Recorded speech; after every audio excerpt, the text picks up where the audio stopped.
Breaking news today. The Biden-Xi-Zelensky-Putin plan for world peace. Behind closed doors, some reasonable skepticism about Xi's ability to intervene and forge a peace plan in Ukraine is emerging in Washington.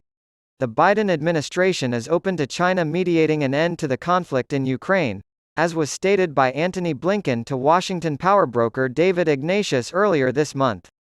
Blinken told Ignatius, "In principle, there's nothing wrong with that if we have a country, meaning China or other countries with significant influence, that is willing to pursue a just and durable peace.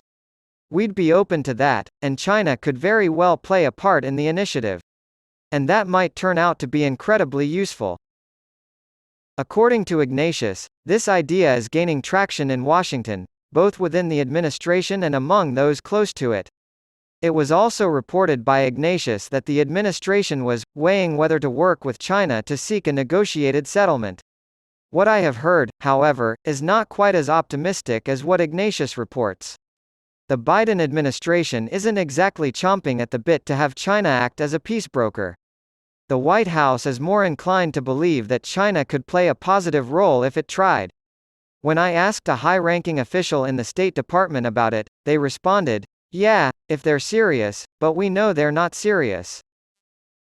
Some members of the administration are more optimistic than others about the diplomatic intervention from China. These are the same people who are pressing much harder for talks to begin quickly. I have penned numerous articles on the subject. On Tuesday, Russian military officials claimed victory over what appeared to be the most serious cross-border attack from Ukraine since the conflict began, saying that their forces had killed more than 70 insurgents over the course of a 24-hour battle. Ukraine military saboteurs were to blame for the attack that started on Monday, according to Moscow. Kyiv claimed that it was an uprising by Russian partisans against the Kremlin. It was impossible to determine who was responsible for the attack or what its goals were, let alone reconcile the two conflicting accounts. The battle, which occurred in the Belgorod region of southwest Russia, roughly 80 kilometers, 45 miles, north of the city of Kharkiv in eastern Ukraine, served as a timely reminder that Russia and Russian-occupied regions of Ukraine continue to be vulnerable to attack. Russian President Vladimir Putin issued an order last year to increase the state of readiness for attacks and improve defenses, and the area in question is a military hub housing fuel and ammunition depots. Dmitry Peskov, a spokesman for the Kremlin, declined to comment on the attack's duration or the number of attackers involved. Such cross-border attacks are embarrassing for the Kremlin and draw attention to the difficulties Russia is having in its stalled invasion of Ukraine. Russia invaded Ukraine in February 2022, and the conflict has since spread to the surrounding areas, including the Belgorod region.